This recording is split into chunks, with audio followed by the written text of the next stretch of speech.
Bonjour à tous et à toutes et bienvenue dans cette vidéo. Comme vous l'avez peut-être remarqué, une pandémie touche notre planète depuis plusieurs mois maintenant. Et malgré la situation exceptionnelle que nous traversons, ce n'est pas la première fois que l'humanité fait face à ce genre de maladie.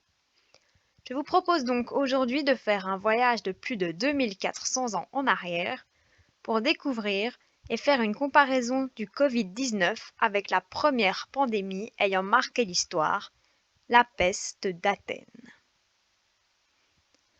Aux alentours de l'an 430 avant Jésus-Christ, Athènes est en guerre avec une autre cité grecque, Sparte.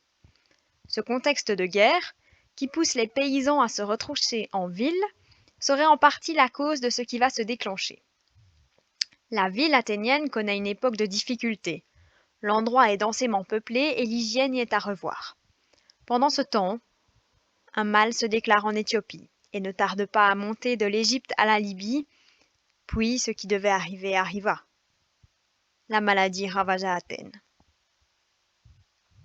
C'est l'historien, stratège et homme politique Thucydide qui nous rapporte les événements dans son livre sur la guerre du Péloponnèse, parlant de la maladie comme étant un vrai fléau.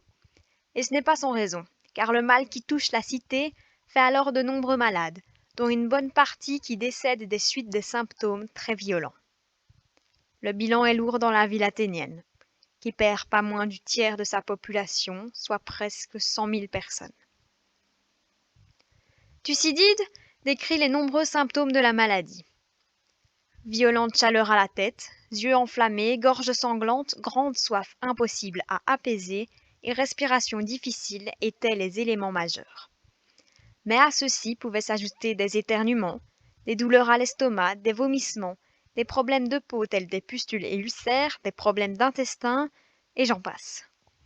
Les malades qui survivaient au-delà de 7 à 9 jours finissaient généralement à mourir d'épuisement suite à une diarrhée qui les attaquait alors. À l'exception de certains chanceux, comme notre cher écrivain, qui a survécu.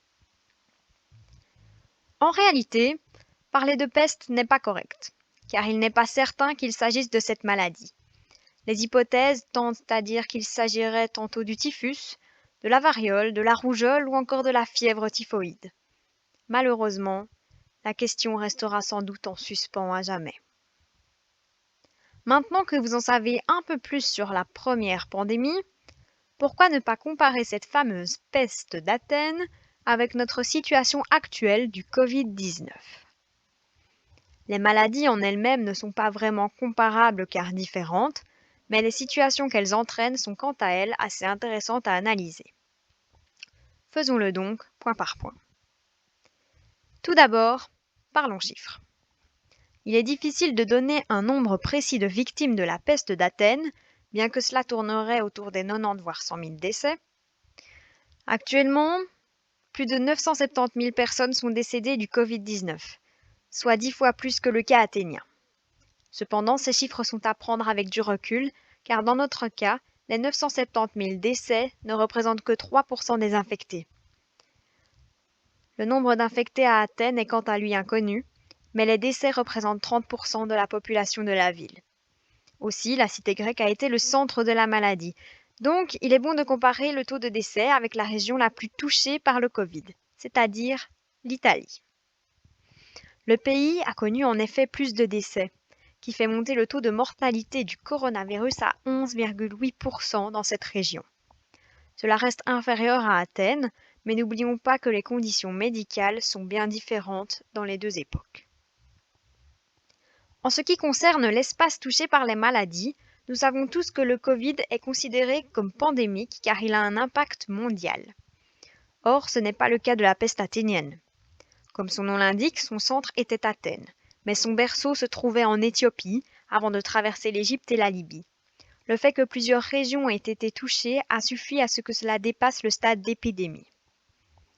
La grande raison pour laquelle le coronavirus connaît une bien plus grande propagation est la mondialisation, la densité de la population et la société actuelle, où tous les transports se font dans le monde entier et à grande vitesse, ce qui n'était pas le cas voilà plus de 2000 ans. Continuons avec ce fameux berceau de la pandémie. Savoir que la maladie est apparue à Wuhan ou en Éthiopie n'a empêché personne d'émettre une théorie complotiste, et ce, même plus de 2000 ans auparavant. On colporta le bruit que les Péloponnésiens avaient empoisonné les pluies.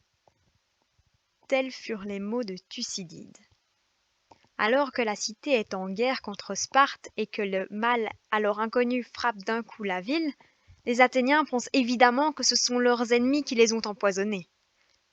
Cela ne vous fait-il donc pas penser à quelque chose? En effet, la population actuelle n'a pas attendu longtemps avant d'accuser un pangolin, une chauve-souris ou un laboratoire chinois ou américain d'être à l'origine du Covid-19, qui, selon les théories, pourrait même être une arme bactériologique. Mais reprenons un peu de sérieux, avec les conséquences de cette situation singulière sur les populations. L'apparition soudaine d'une maladie inconnue a en effet de quoi bouleverser les existences de chacun. À Athènes, la situation ne fut pas glorieuse. Étant persuadés que la mort les attendait, les Athéniens changèrent de comportement. Ils commencèrent à ignorer la loi, arrêtèrent de croire en leur religion, dépensèrent leur argent sans compter et refusaient de prendre soin des malades, par peur d'être eux-mêmes victimes du fléau. En ce qui concerne la situation actuelle, étant très étendue sur la planète, il est difficile de généraliser les réactions des populations de la Terre entière. Cependant, en ce qui concerne notre pays, nous pouvons tout de même affirmer que nous ne tombons pas dans l'excès athénien. Il suffit de regarder autour de nous pour voir que malgré un changement de routine plus ou moins radical, la vie reprend son train petit à petit. En effet, la plus grande conséquence sociale du coronavirus est aujourd'hui passée. Il s'agit du confinement. Certaines personnes ont énormément souffert de cet isolement, tandis que cela a été un moyen de se ressourcer pour d'autres. La maladie a en plus amené la norme du masque, du gel hydroalcoolique. Les contacts physiques deviennent plus rares, on se distance naturellement des inconnus. De nombreuses habitudes se sont insérées dans notre quotidien, tellement que nous n'en remarquons déjà plus certaines. Aussi, c'est grâce à cette pandémie que le personnel soignant se fait enfin entendre. Nous nous rendons enfin compte de l'importance de leur travail et des héros contemporains qu'ils sont. Cette période est une période de changement, comme la peste d'Athènes l'a été pour la cité grecque. Cela n'a pas empêché la ville de se relever, comme ça ne nous empêchera pas d'avancer. La pandémie du coronavirus n'est pas la première pandémie que l'homme traverse, et bien qu'étant bouleversante, cela doit être un moyen à l'humanité d'avancer, et ce, dans le bon sens.